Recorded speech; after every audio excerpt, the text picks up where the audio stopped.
Good morning. आप सभी का बहुत बहुत वेलकम और अभिनंदन आपका अपना YouTube channel exam tutorial 3M पर।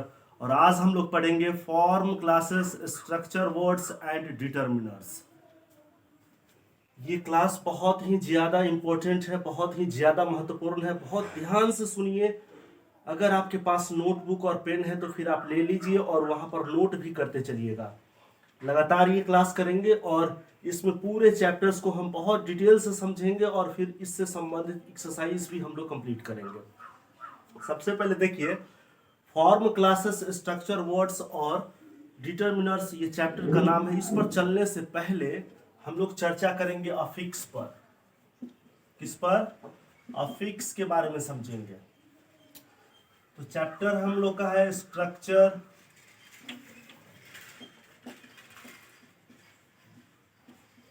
Form classes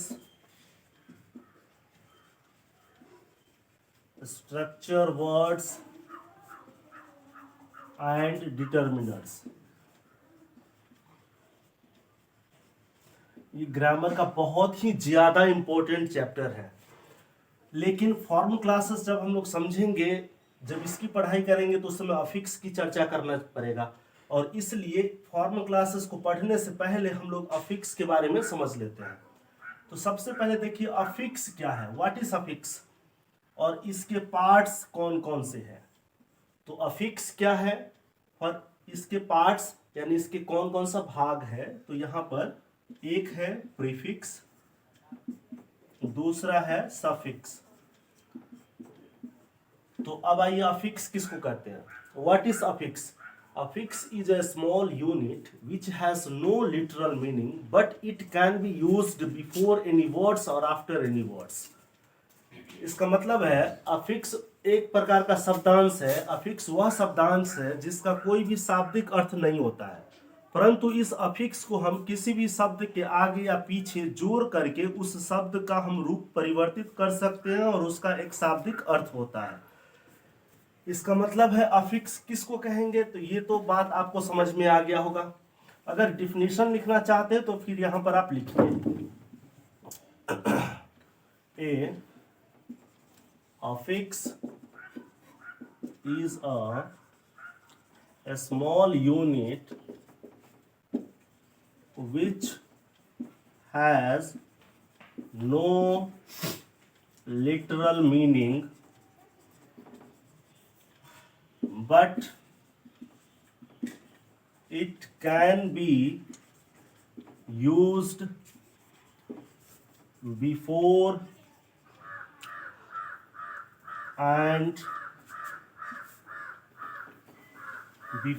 or after any words and forms a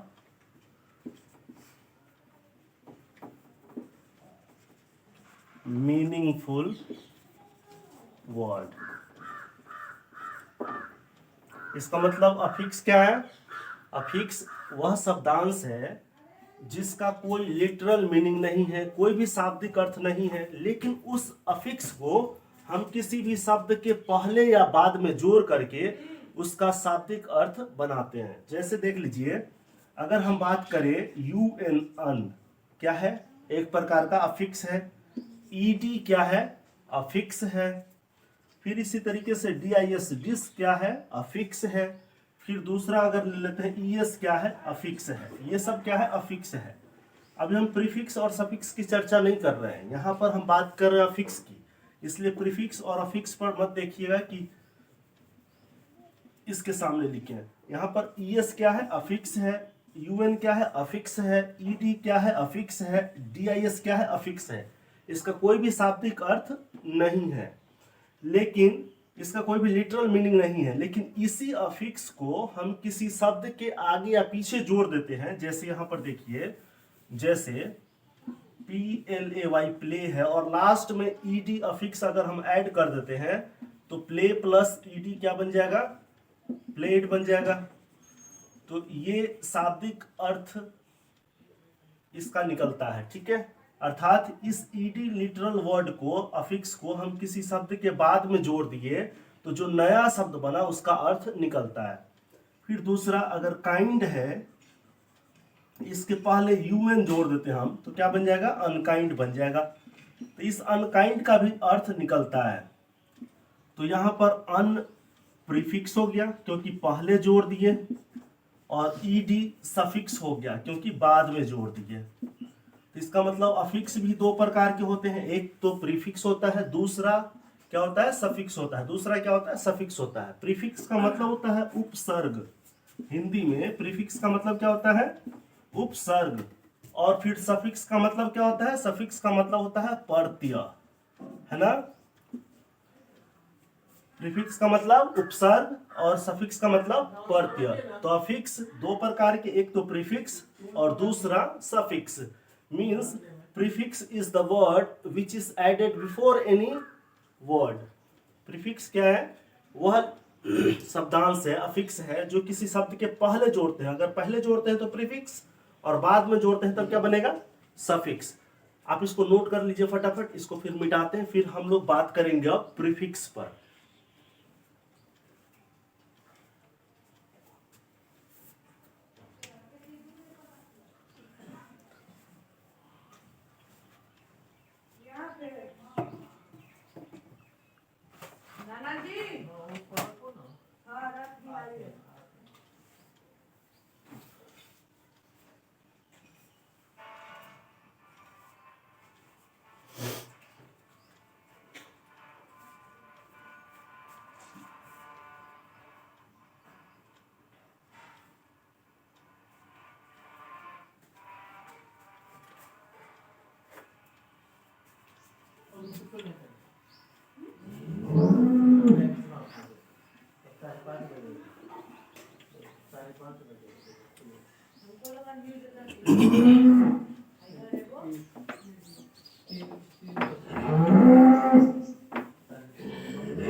तो हम लोग अफिक्स के बारे में पढ़ लिए, अफिक्स किसको कहते हैं। अब इसके पार्ट्स के बारे में हम लोग पढ़ रहे हैं। पहला तो प्रीफिक्स यानी उपसर्ग। डिफिनेशन भी लिखते चलिए मेरे साथ। प्रीफिक्स किसको कहते हैं, ये क्वेश्चन है। What is prefix, what is prefix. तो हम लोग क्या कहेंगे, a prefix is a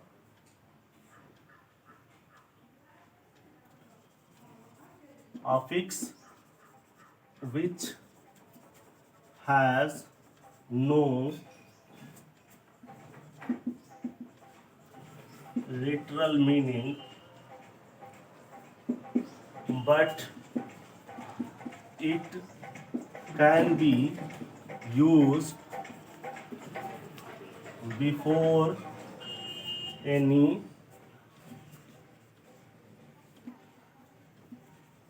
word and that newly formed word has meaning। और वो जो नया वर्ड बनता है उसको क्या है, उसका अर्थ निकलता है। उपसर्ग क्या है, उपसर्ग वह शब्दांश है जिसका अपना कोई अर्थ नहीं होता है, लेकिन किसी भी शब्द के पहले यूज कर लेंगे तो उसका क्या बन जाता है, मीनिंगफुल अर्थ निकलता है, अर्थात मीनिंगफुल शब्द बन जाता है। जैसे यूएन प्लस काइंड क्या बन जाएगा, अनकाइंड। अनकाइंड मतलब क्या होता है, निर्दयी। इसी तरीके से यूएन प्लस हैप्पी तो क्या बनेगा, अनहैप्पी। अनहैप्पी का मतलब क्या होता है, नाखुश। हैप्पी का मतलब खुश और अनहैप्पी का मतलब नाखुश। और अन यूएन का कोई भी लिटरल मीनिंग नहीं है। तो इसका मतलब है कि आपको प्रीफिक्स भी बहुत बढ़िया से समझ में आ गया है। अगर ये समझ में आ गया तो फटाफट इसे आप नोट कर लीजिए। और फिर अब हम लोग समझते हैं सफिक्स क्या है, सफिक्स के बारे में चर्चा करेंगे।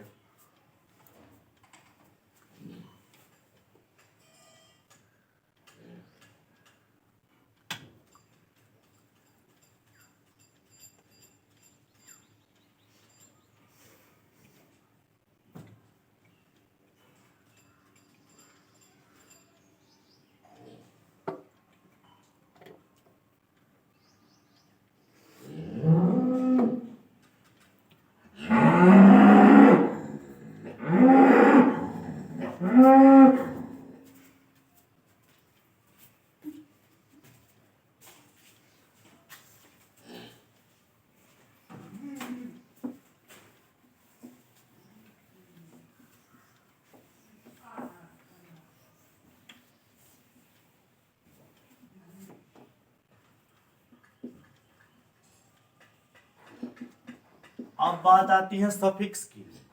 सफिक्स का मतलब होता है प्रत्यय।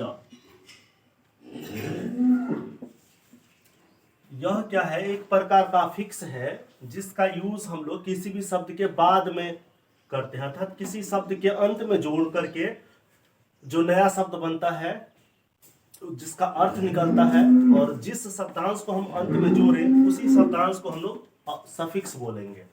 Means A suffix can be used after any word to make a new meaningful word। Suffix का यूज हम लोग किसी भी शब्द के बाद में जोड़ करके एक नया अर्थपूर्ण शब्द बनाते हैं। जैसे एग्जाम्पल देख लीजिए, play plus ED equal to क्या हो जाएगा, प्लेड। दूसरा राइट प्लस एस जोड़ने से क्या बनता है, राइट्स।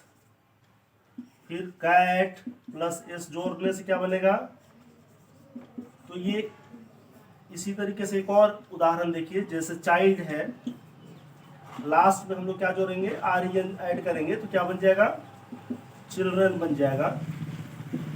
तो ये हम लोग ऐड किए सफिक्स, अर्थात प्रत्यय को ऐड किए। तो हम इस प्रकार हम लोग क्या क्या पढ़ लिए, तीन चीज हम लोग पढ़ लिए हैं। पहला तो अफिक्स पढ़ लिए, AFFIX अफिक्स क्या है, और इसके पार्ट्स पढ़ लिए। दूसरा हम लोग पढ़े प्रीफिक्स क्या है, प्रीफिक्स।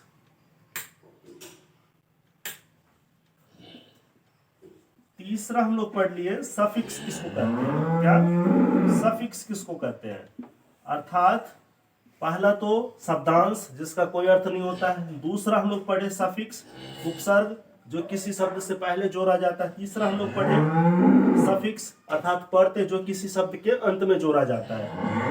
अब हम लोग शुरू करेंगे फॉर्म क्लासेस, ठीक है। फॉर्म क्लासेस शुरू करेंगे, उससे पहले पानी उनी पीना है तो पी लीजिए आप। अब इसको हम लोग मिटाते हैं।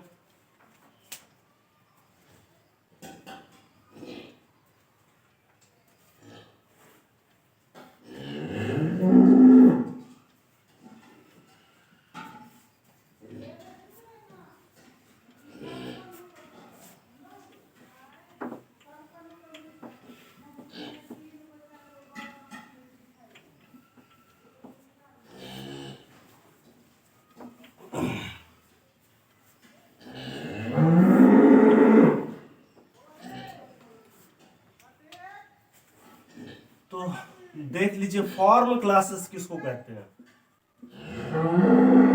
फॉर्म क्लासेस पर हम लोग बात करेंगे, और फॉर्म क्लासेस पर बात करने से पहले हम लोग पार्ट्स ऑफ स्पीच के बारे में अध्ययन किए हैं। किसके बारे में पढ़े हैं, पार्ट्स ऑफ स्पीच के बारे में हम लोग बहुत बढ़िया से पढ़े हैं। पार्ट्स ऑफ स्पीच के बारे में क्या पढ़े हैं, बढ़िया से पढ़े हैं ना जी। पार्ट्स ऑफ स्पीच किसको कहते हैं।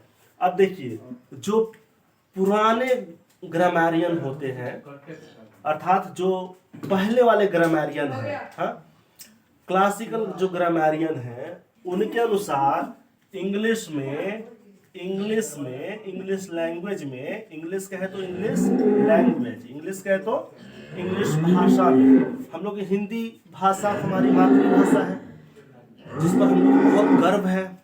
लेकिन अगर इंग्लिश लैंग्वेज सीख लिए तो ये एक स्किल है, एक कौशल है, इससे भी लोगों की भलाई की जा सकती है। तो हम लोग बात करें इंग्लिश लैंग्वेज में जितने भी वर्ड्स हैं, जितने भी शब्द हैं, जैसे बहुत सारे शब्द हैं ना जी, जैसे काइंड लेकर जितने भी हम लोग बोलते हैं इंग्लिश में, देयर इज अ मैन, हाँ, we have elephants, I have a marker, hi hello everyone, good morning to everyone, today I am taking a class in front of you. आप सभी के सामने हम क्लास ले रहे हैं। बहुत सारा कुछ भी हम बोल रहे हैं, what ever I am speaking, जो कुछ भी हम बोल रहे हैं, इन सभी वर्ड्स को, जितने भी हम बोल रहे हैं वर्ड्स एक सेंटेंस के माध्यम से, इन सारे शब्दों को जो प्राचीन मीन्स पहले का जो ग्रामेरियन होते थे व्याकरणविद इंग्लिश का, वो 8 पार्ट्स ऑफ स्पीच में बांट देते थे। कितने पार्ट्स ऑफ स्पीच में? 8 पार्ट्स ऑफ स्पीच में, जिसको हम लोग 8 पार्ट्स ऑफ स्पीच करके हम लोग पढ़ाई किए हैं। 8 पार्ट्स ऑफ स्पीच करके पढ़े, जिसमें हम लोग क्या क्या पढ़े?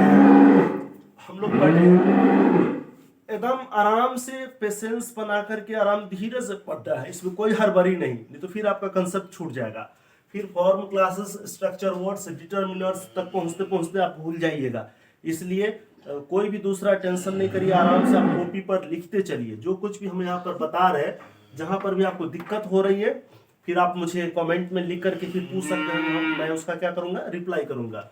यहाँ पर देख लीजिए, सबसे पहले पार्ट्स ऑफ स्पीच में बांटते थे। जितने भी इंग्लिश लैंग्वेज में जितने भी वर्ड्स होते थे, उन सभी वर्ड्स को कितने ग्रुप में बांटते थे? 8 ग्रुप में बांटते थे। मीन्स 8 पार्ट्स ऑफ स्पीच में बांट देते थे। उस 8 पार्ट्स ऑफ स्पीच में क्या क्या होता था? जैसे होता है नाउन है, दूसरा है जो कि प्रोनाउन है, तीसरा है एडजेक्टिव, चौथा है वर्ब, फिर 5 नंबर में है एडवर्ब, 6 नंबर में है प्रीपोजिशन, 7 नंबर में है कंजंक्शन, और 8 नंबर में है इंटरजेक्शन।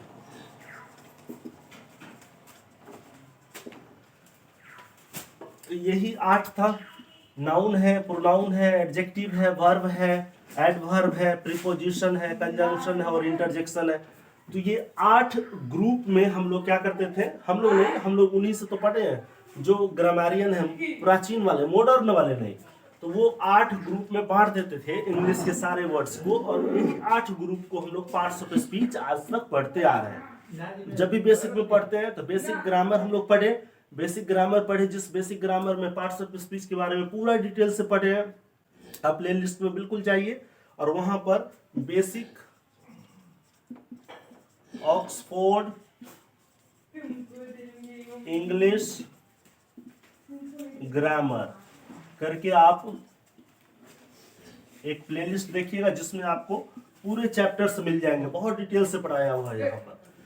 तो इसमें 8 पार्ट्स ऑफ स्पीच में बांटते थे। तो इसमें नाउन के बारे में, प्रोनाउन के बारे में, एडजेक्टिव के बारे में, वर्ब के बारे में, एडवर्ब के बारे में, प्रीपोजिशन के बारे में, कंजंक्शन के बारे में और इंटरजेक्शन के बारे में अध्ययन किया जाता है। तो यही है 8 पार्ट्स ऑफ स्पीच। लेकिन अब आ जाइए, जो मॉडर्न इंग्लिश ग्रामेरियन है, कौन?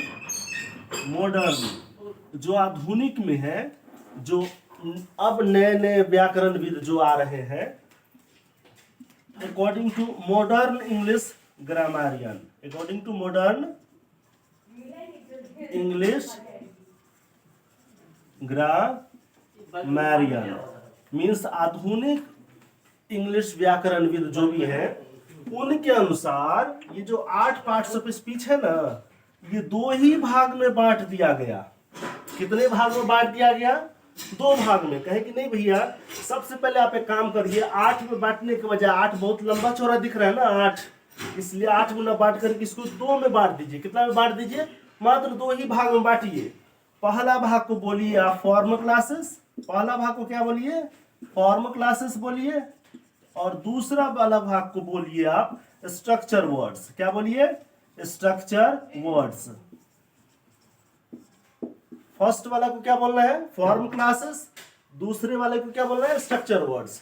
तब आपके मन में ये सवाल तो जरूर आना चाहिए कि अच्छा महाशय जी, अच्छा सर, आप ये बताइए हमें कि जो नए मॉडर्न इंग्लिश ग्रामेरियन है, वो तो सारे पार्ट्स ऑफ स्पीच को 2 ही भाग में बांट दिए।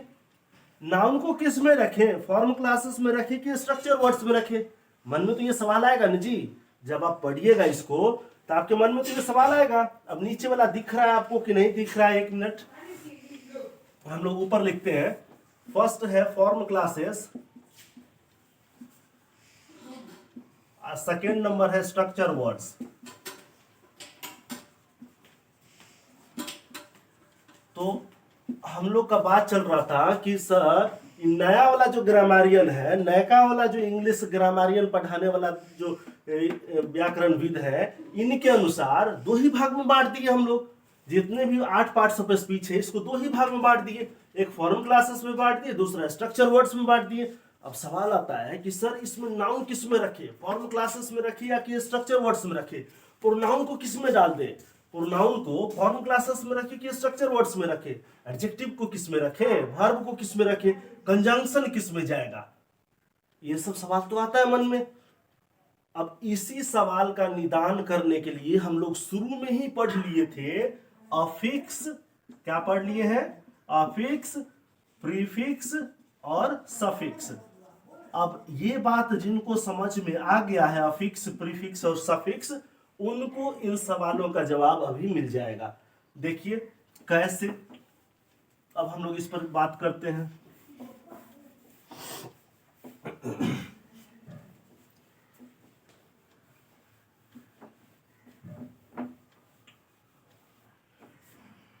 अब फॉर्म क्लासेस में किसको किसको रखेंगे, तो फॉर्म क्लासेस में उन सभी को रखेंगे, यहां पर सबसे पहले लिखिए, जो अफिक्स से प्रभावित हो जाता है। फॉर्म क्लास में 8 पार्ट्स ऑफ स्पीच में से उन सब को रखेंगे जो किससे प्रभावित हो जाता है, अफिक्स से प्रभावित हो जाता है। अफिक्स माना जो लास्ट में जोड़ेंगे कुछ ना कुछ शब्द या कुछ ना कुछ शब्द बाद में जोड़ेंगे तो उससे प्रभावित हो जाता है। जैसे फॉर्म क्लासेस हम लोग पढ़ रहे हैं तो लिखेंगे यहां पर, वे सभी पार्ट्स ऑफ स्पीच जो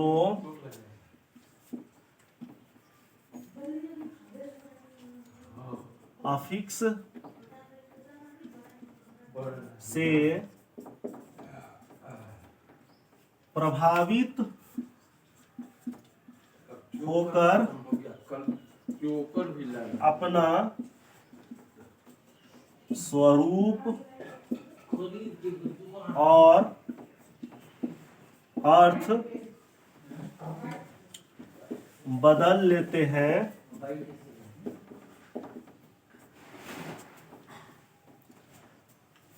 फॉर्म क्लासेस कहलाते हैं।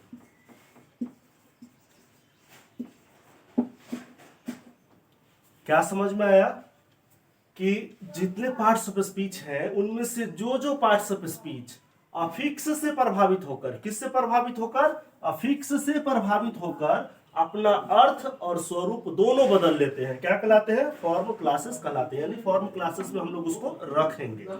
अब जैसे देख लीजिए, आपका समझ क्लियर हो जाएगा। जैसे ये यहाँ पर कोई नाउन है तो ये नाउन अफिक्स से प्रभावित हो जाता है। फिर दूसरा कौन प्रभावित होता है, दूसरा हमारा वर्ब है, ये भी अफिक्स से प्रभावित हो जाता है। तीसरा कौन प्रभावित होता है, एडजेक्टिव है, ये भी प्रीफिक्स से प्रभावित हो जाता है। और फिर एडवर्ब है, यह भी प्रीफिक्स से प्रभावित हो जाता है। इसका मतलब नाउन अफिक्स से प्रभावित होता है, वर्ब अफिक्स से प्रभावित होता है, एडजेक्टिव अफिक्स से प्रभावित होता है और एडवर्ब अफिक्स से प्रभावित होता है। Means those parts of speech which are affected by affixes called form classes। Means उन सभी पार्ट्स ऑफ स्पीच को जो अफिक्स से प्रभावित हैं क्या कहलाते हैं, फॉर्म क्लासेस कहलाते हैं। अब नाउन का उदाहरण देखिए। नाउन में जैसे कुछ भी एक नाउन ले लीजिए, नाउन किसको कहते हैं जी, आप लोग को एकदम याद होगा। नाउन फटाफट बताइए। सबसे पहले तो noun is a naming word. एकदम बढ़िया से पढ़ना है, थोड़ा समय लग जाए, क्लास करने में ज्यादा देर लग जाए कोई दिक्कत नहीं है, 2-3 क्लास हो जाए कोई दिक्कत नहीं है, लेकिन पढ़ना है बहुत बढ़िया से। तो नाउन किसको कहते हैं, नाउन एकदम आप रिवाइज करिए। अगर जो चीज याद नहीं है उसको रिवीजन करना बहुत जरूरी है, रिवीजन इज वेरी नेसेसरी। तो नाउन किसको कहते हैं, noun is a naming word. Noun क्या है, नाम को संज्ञा कहते हैं एकदम सरल भाषा में। दूसरा, noun is the name of a person, place, animal और थिंग। मीन्स किसी भी व्यक्ति, वस्तु, स्थान या जानवर के नाम को संज्ञा कहते हैं। अब कुछ भी अपनी आंखों से जो देख रहे हैं, सामने जो कुछ भी वस्तु दिखाई दे रहा है वो सब का सब नाउन के अंतर्गत आ जाएगा। आंखों से कुछ भी देख लीजिए, सामने हम व्हाइट बोर्ड देख रहे हैं, मार्कर देख रहे हैं, ये सब कोई ना कोई नाउन में तो आएगा। नाउन का भी 5 प्रकार होते हैं, कौन कौन सा? प्रॉपर नाउन, फिर common noun, collective noun, material noun, abstract noun. तो इन सभी नाउन में कोई ना कोई नाउन का प्रकार है, उसमें हम लोग क्या करेंगे? क्लासीफाई करेंगे, उसको वर्गीकृत करेंगे। तो नाउन में एक छोटा सा उदाहरण लेते हैं, जैसे डॉग है। अब इसमें क्या करेंगे? इसका रूप कैसे बदलेंगे? एस जोड़ दीजिए तो क्या बन जाएगा? डॉग से बन जाएगा। तो डॉग का रूप बदल गया कि नहीं? और एस क्या है? एस सफिक्स है। तो जैसे ही कोई नाउन में हम सफिक्स का प्रयोग किए तो उसका स्वरूप भी बदल गया और अर्थ भी बदल गया। पहले सिंगुलर नंबर था, पहले क्या था? पहले था सिंगुलर नंबर, और जैसे ही हम लोग एस जोड़ दिए तब क्या बन गया? प्लूरल हो गया। अब यहाँ पर देखिए, पहले सिंगुलर था और इस जोड़ते ही प्लूरल बन गया। इसका मतलब नाउन क्या है? अफिक्स से प्रभावित है। तो नाउन किस में आ जाएगा? फॉर्म क्लासेस में नाउन आ जाएगा। दूसरा, वर्ब का उदाहरण ले लीजिए, जैसे प्ले है। प्ले मीन्स क्या होता है? खेलना। अब प्ले फॉर्म क्लासेस में है कि नहीं? अब आप प्रोनाउंसिएशन पर मत आइएगा, अभी form classes, form classes. Pronunciation शुरू में सीखना है तो आराम से सीखते चलिए। तो वर्ब प्ले है, इसमें क्या करेंगे हम लोग? ईडी जोड़ेंगे। क्या जोड़ेंगे? ईडी, एक सफिक्स ऐड करेंगे। जैसे ही हम प्ले में एक ईडी सफिक्स ऐड कर दिए तो हमारा क्या बन गया? ये प्लेड बन गया। क्या बन गया? प्लेड बन गया। PLAYED, played. अब प्लेड मीन्स, प्लेड क्या है? V2 फॉर्म है, मीन्स पास्ट फॉर्म है। प्ले का कौन सा फॉर्म है? सिंपल पास्ट फॉर्म है, यानी V2 है, second form of the verb है। अब यहाँ पर प्ले का प्लेड बन गया, तो इसका मतलब सफिक्स से प्रभावित है ना। तो सफिक्स से प्रभावित है तो सफिक्स किसका पार्ट है? अफिक्स का पार्ट है। इसका मतलब अफिक्स से प्रभावित है। तो वर्ब भी क्या हो गया? फॉर्म क्लासेस में आ गया। वर्ब भी किस में आ गया? फॉर्म क्लासेस में। नाउन भी किस में आ गया? फॉर्म क्लासेस में। अब बात आती है एडजेक्टिव की, कि सर एडजेक्टिव कैसे प्रभावित है? एडजेक्टिव को हम लोग कैसे कहेंगे फॉर्म क्लासेस? देख लीजिए, एडजेक्टिव भी प्रभावित है। एडजेक्टिव में जैसे फास्ट है, क्या है? फास्ट है। फास्ट का मतलब होता है तेज। फास्ट का मतलब क्या होता है? तेज। मीन्स ही रन्स फास्ट, वह तेज दौड़ता है। सी रन्स फास्ट, वह तेज दौड़ती है। आई रन फास्ट, मैं तेज दौड़ता हूं। तो यहाँ पर फास्ट क्या है? एडजेक्टिव है। अब फास्ट में हम लोग अफिक्स ऐड करके देखते हैं प्रभावित होता है कि नहीं। तो इसमें फास्टर हम लोग करेंगे, FASTER, फास्टर। तो लास्ट में ER जोड़ दिए, ER जोड़ दिए तो फास्टर बन गया ना, एक नया वर्ड बन गया, उसका भी अर्थ है। अब एक और दूसरा वर्ड बन जाएगा फास्टेस्ट, FASTEST, फास्टेस्ट हो गया। लास्ट में हम लोग क्या ऐड कर दिए? EST ऐड कर दिए। लास्ट में हम लोग क्या ऐड कर दिए? EST ऐड कर दिए। इसका मतलब एडजेक्टिव हो गया फास्ट, फास्टर, फास्टेस्ट। तो फास्ट जो वर्ड है, इसमें कोई ना कोई आप अफिक्स का यूज किए और अर्थ भी बदल गया, शब्द का फॉर्म भी बदल गया। मीन्स पहले पॉजिटिव डिग्री में था, अब कंपैरेटिव में हो गया, फिर सुपरलेटिव डिग्री में बन गया। अर्थात एडजेक्टिव का ही फॉर्म है डिग्रीज ऑफ कंपैरिजन, जिसमें डिग्री के 3 रूप होते हैं। यह भी हमने बहुत बढ़िया से एक्सप्लेन में पढ़ाया है, जिसको आप क्या करेंगे? प्लेलिस्ट में जाइए, वहां पर ऑक्सफोर्ड बेसिक ग्रामर नाम का एक प्लेलिस्ट मिल जाएगा। उसमें सारे ग्रामर, बेसिक ग्रामर हमने कंप्लीट कर रखा है, जहां पर आप एक्सरसाइज 160 एक्सरसाइज बेसिक, जिसको इंग्लिश की शुरुआती सीखना है ना, तो आप RK सिन्हा साहब का वो कंप्लीट किए हो, जिसमें 1 से 60 एक्सरसाइज तक भी सोल्व भी किया हुआ है और उसका कंसेप्ट भी क्लियर किया हुआ है। उसको आप बना चाहिए एक बार, फिर आपको अपर क्लासेस का ये सब आपको आसान लगेगा। ये तो आपका 9, 10, 11 और 12, ये 4 क्लास के लिए है ये चैप्टर्स। और इतना ही नहीं, आपको आगे भी काम आएगा। हाँ, अब देख लीजिए, तो यहां पर हम लोग क्या कर रहे थे? एडजेक्टिव। एडजेक्टिव में फास्ट, फास्टर, फास्टेस्ट। तो ये ER या EST, जब भी हम कोई अफिक्स का यूज किए तो अफिक्स का यूज करते ही क्या हुआ? हमारा इसका स्वरूप चेंज हो गया और इसको हम लोग किस में रखेंगे? फॉर्म क्लासेस में रखेंगे। अब बात आती है कि सर एडवर्ब के बारे में बता दीजिए। एडवर्ब कैसे अफिक्स से प्रभावित है? तो एडवर्ब भी आपका अफिक्स से क्या है? प्रभावित है। जैसे यहां पर हैप्पीली यूज करते हैं, क्या? Happily, beautifully. तो सब में LY लगा हुआ है, लास्ट में क्या लगा हुआ है? LY जब लग जाता है तो वो एडवर्ब बन जाता है। इसका मतलब यह भी किससे प्रभावित है? ये किससे प्रभावित है? अफिक्स से प्रभावित है। और किसके अंतर्गत आ जाएगा? फॉर्म क्लासेस के अंतर्गत आ जाएगा। अब आ जाइए हम लोग कंक्लूजन पर चलते हैं कि सर फॉर्म क्लासेस में ये 4 गो आया, तो इसके बारे में हम लोग एक बार यहाँ पर निष्कर्ष देखते हैं। फॉर्म क्लासेस में इस प्रकार कितने पार्ट्स ऑफ स्पीच आते हैं? 4 आते हैं। कितने आ जाते हैं? 4 पार्ट्स ऑफ स्पीच आते हैं। There are 4 parts of speech comes in form classes. Come in form classes. Form classes के अंतर्गत कितने आते हैं? 4। तो कौन कौन है? नाउन है, वर्ब है, एडजेक्टिव है और एडवर्ब है। तो फिर भी एक सवाल आपके अंदर आ जाएगा कि अच्छा, अगर वर्ब फॉर्म क्लासेस के अंतर्गत आता है, एडजेक्टिव फॉर्म क्लासेस के अंतर्गत आता है, एडवर्ब फॉर्म क्लासेस के अंतर्गत आता है, तो इज, एम, आर का क्या करें? ये फॉर्म क्लासेस में क्यों नहीं है सर? ये भी तो फॉर्म क्लासेस के अंतर्गत आना चाहिए था।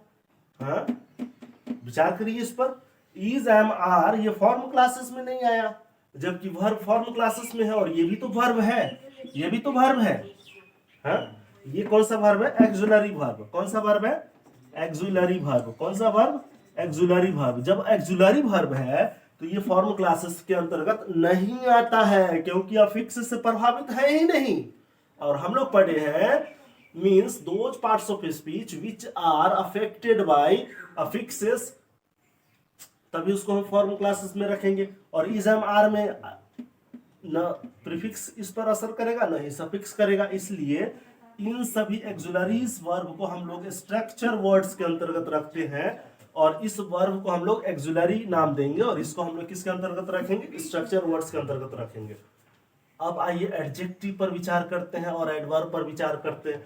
अगर मान के चलिए कुछ एडजेक्टिव है, जैसे माई, पोसेसिव एडजेक्टिव है, हिज पोसेसिव एडजेक्टिव है, क्या इनको हम लोग फॉर्म क्लासेस में रखेंगे? नहीं रखेंगे। इसको हम लोग कहां रखेंगे? इसको रखेंगे डिटर्मिनर्स के अंतर्गत। किस कहां रखेंगे? डिटर्मिनर्स के अंतर्गत रखेंगे।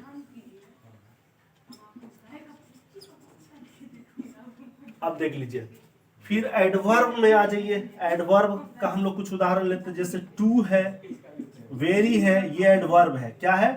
टू है और वेरी क्या है? एडवर्ब है। तो टू को और वेरी को कौन सा एडवर्ब हम लोग कहेंगे?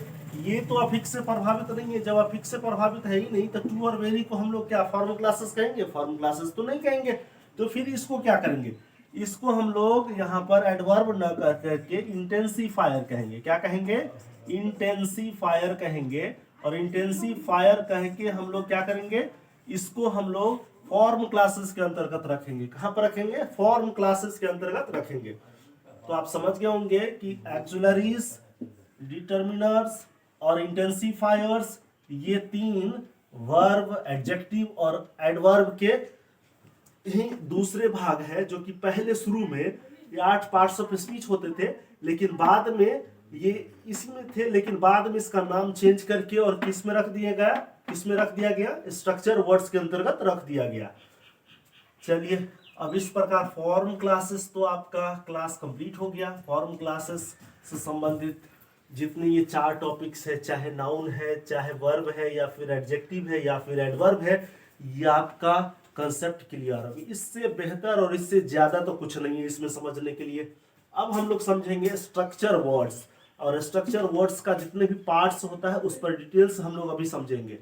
चलिए, फिर अगर आप नोट कर लिए तो ठीक, हाँ नहीं नोट किए तो 1 मिनट में आप नोट कर लीजिए। हम मार्कर में कुछ इंक भी डाल लेते हैं।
अब आइए बात करते हैं स्ट्रक्चर वर्ड्स पर।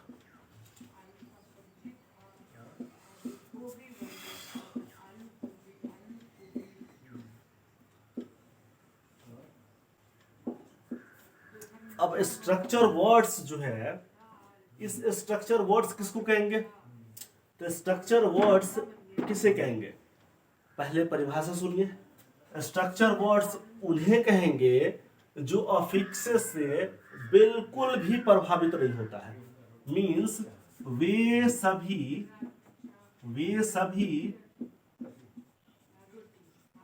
पार्ट्स ऑफ स्पीच जो अफिक्स से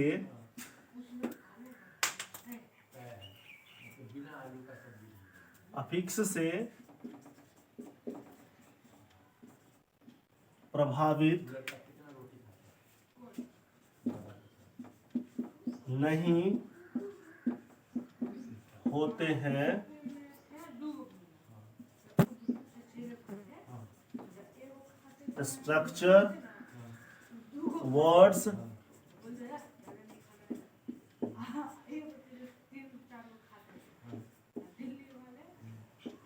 स्ट्रक्चर वर्ड्स कहलाते हैं। तो वे सभी पार्ट्स ऑफ स्पीच जो अफिक्स से प्रभावित नहीं होता है क्या कहलाता है? स्ट्रक्चर वर्ड्स कहलाता है। अफिक्स तो पता है ना, अफिक्स जो कि किसी भी शब्द के पहले या बाद में जोड़ते हैं उसको अफिक्स कहते हैं। और स्ट्रक्चर वर्ड्स किसे कहेंगे? जो अफिक्स से प्रभावित नहीं होता है, वो सभी पार्ट्स ऑफ स्पीच को स्ट्रक्चर वर्ड्स कहते हैं। और जो पार्ट्स ऑफ स्पीच अफिक्स से प्रभावित होता है उसको क्या कहते हैं? फॉर्म क्लासेस कहते हैं। तो अफिक्स से प्रभावित नहीं होने वाले कौन कौन है यहाँ पर देख लीजिए। सबसे पहले किसको रखेंगे? प्रोनाउन को रखेंगे। किसको रखेंगे? प्रोनाउन को रखेंगे। सबसे पहले हम लोग डिटरमिनर ले लेते हैं।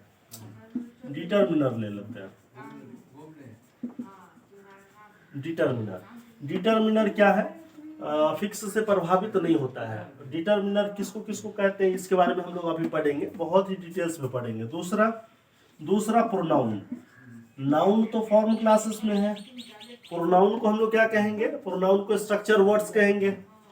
तीसरा हम लोग देखते हैं प्रोनाउन के बाद वर्ब, एडजेक्टिव और एडवर्ब, ये तीनों तो किस में है? फॉर्म क्लासेस में है। तो हम लोग देखते हैं किसको कहेंगे?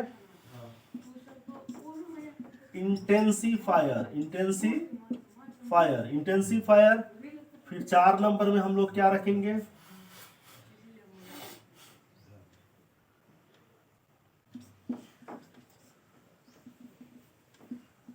प्रीपोजिशन, फिर 5 नंबर में प्रीपोजिशन के बाद कंजंक्शन, 6 नंबर में कंजंक्शन के बाद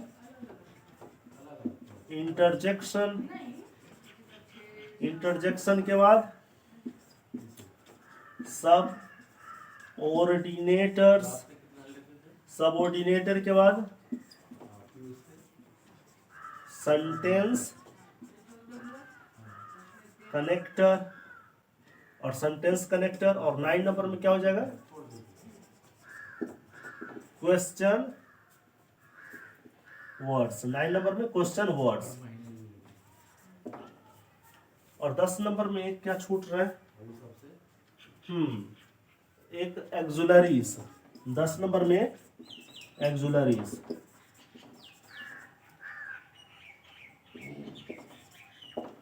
अब देखिए स्ट्रक्चर वर्ड्स में ये 10 पार्ट है। पहला डिटर्मिनर्स, दूसरा प्रोनाउन, तीसरा इंटेंसिफायर, 4 नंबर में प्रीपोजिशन, फिर 5 number conjunction, 6 number interjection, 7 number में सबऑर्डिनेटर, 8 नंबर में सेंटेंस कनेक्टर, 9 नंबर में क्वेश्चन वर्ड्स और 10 नंबर में एक्सुलरीज। तो ये 10 पार्ट्स हैं स्ट्रक्चर वर्ड्स के। इन 10 पार्ट्स पर अफिक्स का कोई भी प्रभाव नहीं पड़ता है। कौन कौन फिर से, डिटर्मिनर्स, प्रोनाउंस, इंटेंसिफायर, प्रीपोजिशन। बोलते चलिएगा साथ में बोलते चलेंगे, आपको बिल्कुल भी याद हो जाएगा। 1 नंबर में डिटर्मिनर, दूसरा नंबर में प्रोनाउन, तीसरा नंबर में इंटेंसिफायर, 4 नंबर में प्रीपोजिशन, 5 नंबर में कंजंक्शन, 6 नंबर में इंटरजेक्शन, 7 नंबर में सबऑर्डिनेटर और 8 नंबर में सेंटेंस कनेक्टर, 9 नंबर में क्वेश्चन वर्ड्स, 10 नंबर में एक्सुलरीज। तो ये 10 पार्ट्स हैं किसके, स्ट्रक्चर वर्ड्स के। अब हम लोग पढ़ेंगे डिटर्मिनर्स के बारे में डिटेल से। तो डिटर्मिनर्स के बारे में पढ़ते हैं, फटाफट इसको नोट करिए।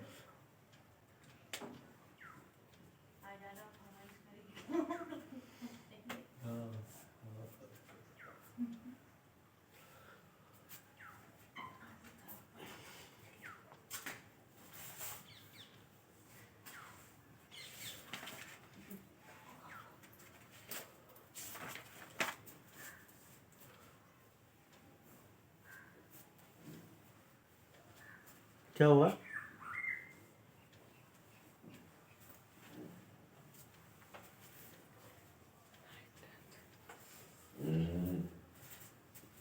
पानी पीगी नदी में है।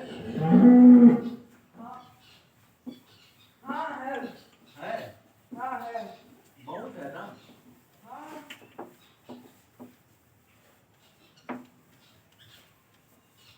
पानी पीगी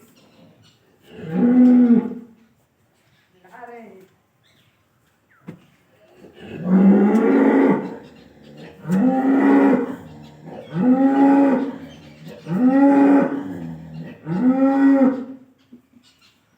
एक नंबर में है determiners.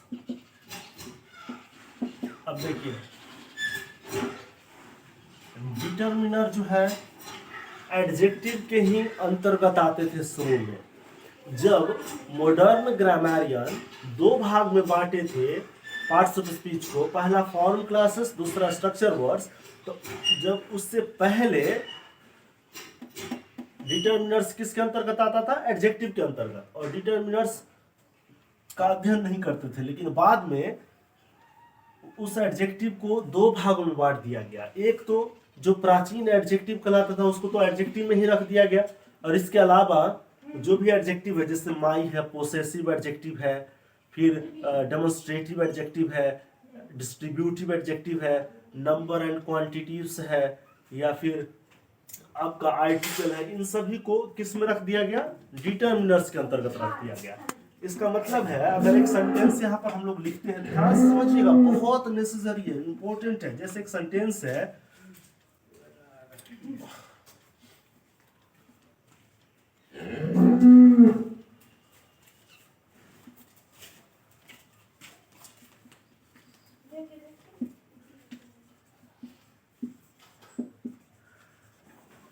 This is my car. दूसरा, पहले इसी को समझिए, दिस इज माई कार।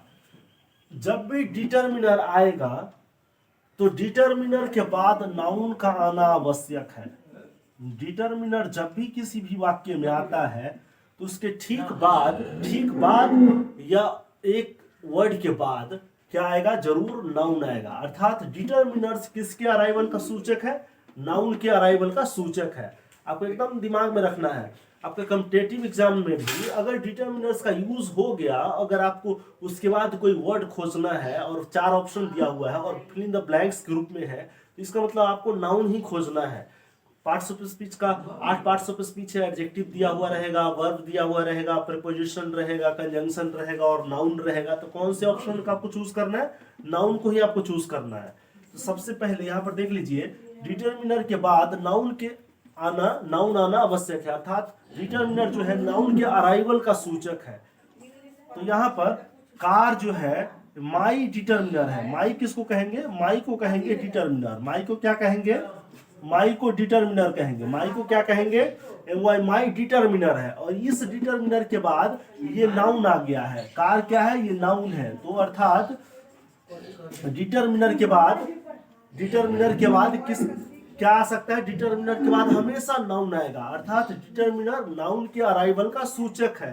तो यहाँ पर माई डिटर्मिनर हुआ, तो माई के बाद क्या आ गया, यहाँ पर कार जो कि नाउन है, तो नाउन आ गया। फिर दूसरा उदाहरण देख लीजिए। दूसरा उदाहरण, दिस इज एन एप्पल। तो यहां पर एन डिटर्मिनर है, तो एन के बाद क्या आ गया, नाउन आ गया। एन के बाद क्या आया, एन के बाद नाउन आया। एन के बाद क्या आया, एन के बाद नाउन आया। इसका मतलब एन डिटर्मिनर है। एन क्या है, एन डिटर्मिनर है। और एप्पल क्या है, एप्पल नाउन है। तो आप समझ गए कि डिटर्मिनर्स के बाद हमेशा हमेशा क्या आएगा, नाउन आएगा, या फिर डिटर्मिनर और नाउन के बीच में एक क्वालिफाइंग वर्ड आएगा। अब हम लोग देख लेते हैं डिटर्मिनर्स के अंतर्गत हम लोग पढ़ेंगे क्या क्या।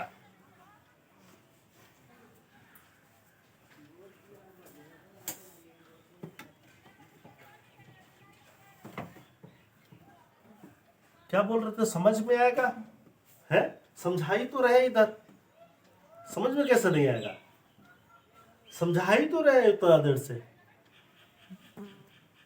जो भी स्टूडेंट्स पढ़ेंगे या फिर बाद में देखते हैं, या फिर जो भी व्यूअर्स देखते हैं, या फिर जो भी छात्र हैं कोई भी देखते हैं, तो समझने के लिए तो देखते हैं।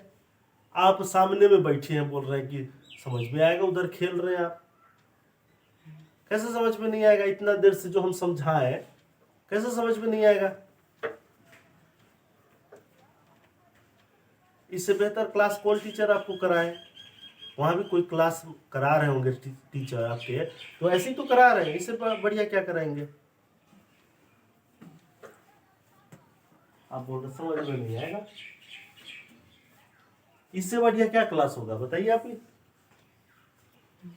इतना जोर जोर से बढ़िया एक ही चीज को 5-5 बार रिपीट करके बता रहे, आप वहीं से कह रहे हैं समझ में आएगा।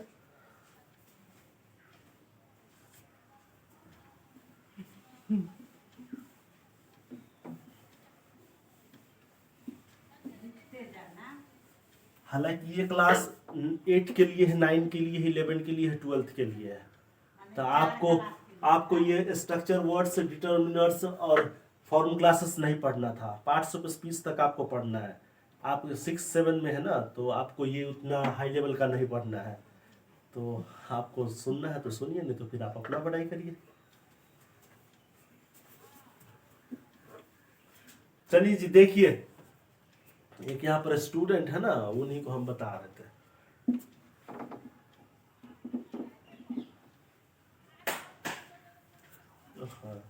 अब हम यहाँ पर सबसे पहले देख लेते हैं डिटर्मिनर्स के कौन कौन सा रूप है। डिटर्मिनर्स के बहुत सारे रूप हैं। पहला तो है आर्टिकल। क्या है, आर्टिकल। पहला है आर्टिकल। दूसरा है पोसेसिव एडजेक्टिव। दूसरा क्या है, पोसेसिव एडजेक्टिव।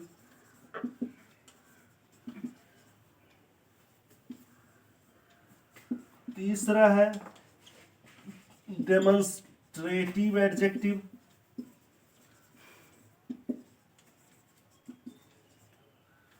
फिर 4 नंबर में है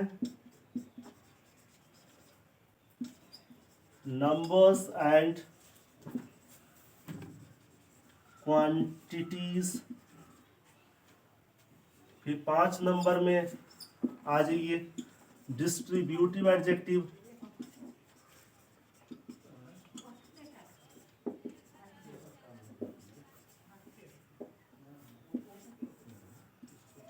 फिर लास्ट में सम फ्रेजेस।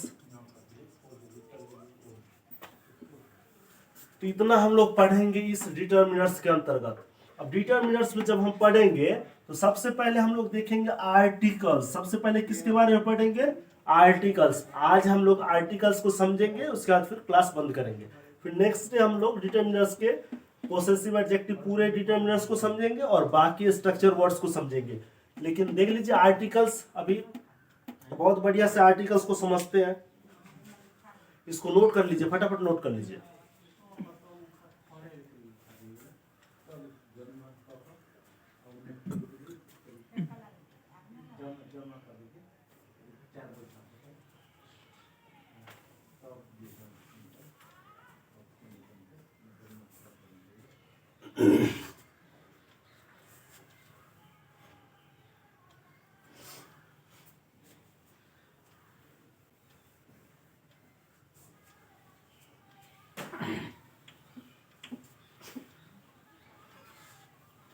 यूज आर्टिकल्स, ध्यान से देखना। आर्टिकल्स तो सबको पढ़ना रहता है। सबसे पहले बताइए आर्टिकल किसको कहते हैं? ए एन और द को। हाँ, ए एन और द को आर्टिकल कहते हैं। आर्टिकल कितने प्रकार के होते हैं? 2 प्रकार के होते हैं। कौन कौन होते हैं? डिफिनिट और इनडिफिनिट। हाँ, डिफिनिट आर्टिकल और इनडिफिनिट आर्टिकल। डिफिनिट आर्टिकल किसको कहते हैं? A N. Definite article the को डिफिनिट आर्टिकल बोलते हैं। इनडिफिनिट आर्टिकल किसको बोलते हैं? ए एंड एन को। ए और एन को। चलो ठीक है। अब देख लीजिए यहाँ पर आर्टिकल्स। अब आर्टिकल्स के बारे में हम लोग देखते हैं। आर्टिकल्स किसको कहेंगे? तो एक तो आर्टिकल्स होता है कुछ भी हम मुद्दा पर बात करते हैं, वो आर्टिकल्स जो किसी मैगजीन, न्यूज़पेपर, कोई बुकलेट में लिखा रहता है, वो आर्टिकल्स अलग है। यहाँ हम लोग इंग्लिश ग्रामर में आर्टिकल्स पढ़ते हैं, तो यहाँ पर हम लोग कहेंगे ए एन और द को आर्टिकल कहेंगे। ए एन और द को क्या कहेंगे? आर्टिकल्स कहेंगे। क्या कहेंगे? ए एन और द को क्या कहेंगे? आर्टिकल्स कहेंगे। अब समझ लीजिए, कंफ्यूजन नहीं हो, मैं क्लियर कर देता हूं। ए और एन को इंडिफिनिट आर्टिकल कहेंगे। ए और एन को क्या कहेंगे? इंडिफिनिट आर्टिकल कहेंगे ए और एन को। क्यों ए और एन को इंडिफिनिट आर्टिकल कहेंगे, इस पर भी हम लोग देखते हैं। और द को क्या कहते हैं? द को हम लोग कहते हैं डिफिनिट आर्टिकल। द को क्या कहते हैं? द को कहते हैं डिफिनिट आर्टिकल। द को क्या कहेंगे? Definite article. द को कहेंगे डिफिनिट आर्टिकल। अरे इतना देर से हम आपको पढ़ा रहे हैं, कहां पर ध्यान रखे हुए हैं? कॉपी छोड़ दे रहे हैं, पेन छोड़ दे रहे हैं, इधर उधर। यहां पर ध्यान दीजिए। ए और एन को हम लोग क्या कहेंगे? इंडिफिनिट आर्टिकल कहेंगे। ए और एन को क्या कहेंगे? इंडिफिनिट आर्टिकल कहेंगे। इंडिफिनिट आर्टिकल का मतलब होता है, इंडिफिनिट का मतलब क्या? अनिश्चित, जिसका कोई निश्चित नहीं हो। जैसे जिसका पूर्व निश्चित नहीं हो कुछ भी। जैसे ए पेन, कोई भी पेन उठा के दे देंगे वो। एन एलिफेंट, कोई भी एक हाथी के बारे में बात कर लेंगे। एन एप्पल, कोई भी एक सेब उठा देंगे। ए पेंसिल, कोई भी एक पेंसिल ले लेंगे। तो ये हो गया हमारा इंडिफिनिट आर्टिकल, माने जिसके बारे में कुछ कहा नहीं जा सके, निश्चित नहीं हो, लेकिन सिंगुलर नंबर में हो। कौन सा नंबर में जी? सिंगुलर नंबर में हो। किस नंबर में हो? सिंगुलर नंबर में हो तो इसके पहले हम लोग क्या कहेंगे, singular number, singular countable number हो तो इसके पहले ए और एन का यूज करेंगे। सिंगुलर काउंटेबल नंबर हो तो इसके पहले क्या यूज करेंगे, ए और एन का यूज करेंगे। सिंगुलर काउंटेबल नंबर, अब बात आती है कि सर नंबर कितने प्रकार के होते हैं, तो ये नंबर कितने प्रकार के होते हैं ये सारे बेसिक ग्रामर में हम लोग पूरे डिटेल से चैप्टर पढ़े हैं। इसके लिए आपको करना क्या है, बस इसी चैनल का, आपका अपना चैनल जो है ना, इसी पर आप प्ले लिस्ट में जाइए और ऑक्सफोर्ड बेसिक इंग्लिश ग्रामर, कौन सा, ऑक्सफोर्ड बेसिक इंग्लिश ग्रामर नाम से एक प्लेलिस्ट है, उसमें आपको 1 से 60 एक्सरसाइज तक पूरा एक्सरसाइज और मात्र ये 27 चैप्टर्स, 27 चैप्टर्स पर पूरा डिटेल से एक्सप्लेन किया हुआ है और 1 से 60 तक 60 एक्सरसाइज बनाया हुआ है। यहाँ पर आपको नंबर्स के बारे में मिल जाएंगे और नंबर से संबंधित चैप्टर्स जो कि आप एक्सरसाइज को सोल्व कर सकते हैं। आपका जो बेस जो है ग्रामर का वो मजबूत हो जाएगा। अब आइए हम लोग यहाँ पर थोड़ा सा डिस्कस कर लेते हैं नंबर के बारे में। नंबर माना वचन, नंबर माना वचन। तो वचन कितने प्रकार के होते हैं, 2 प्रकार के होते हैं। एक तो होता है सिंगुलर नंबर, एक होता है सिंगुलर नंबर और दूसरा होता है प्लूरल नंबर। दूसरा क्या होता है, प्लूरल नंबर। तो यहाँ पर हम लोग बात करते हैं सिंगुलर नंबर। सिंगुलर नंबर जिसमें एक ही संख्या हो, एक से ज्यादा ना हो, तो उसके पहले सिंगुलर काउंटेबल नंबर हो तो उसके पहले ए और एन का यूज करेंगे। एन का यूज कहाँ करेंगे, वे सारे वर्ड्स जो वॉवल से शुरू हो या फिर वैसा वर्ड्स जिसका उच्चारण हम वॉवल साउंड से करते हैं, तो उसके पहले एन का यूज करेंगे।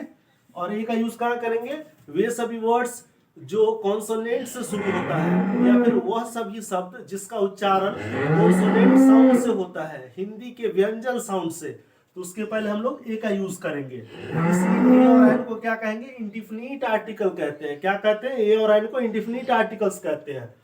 अब आइए द को डिफिनिट आर्टिकल क्यों कहते हैं जी, द को डिफिनिट आर्टिकल कहते हैं हम लोग।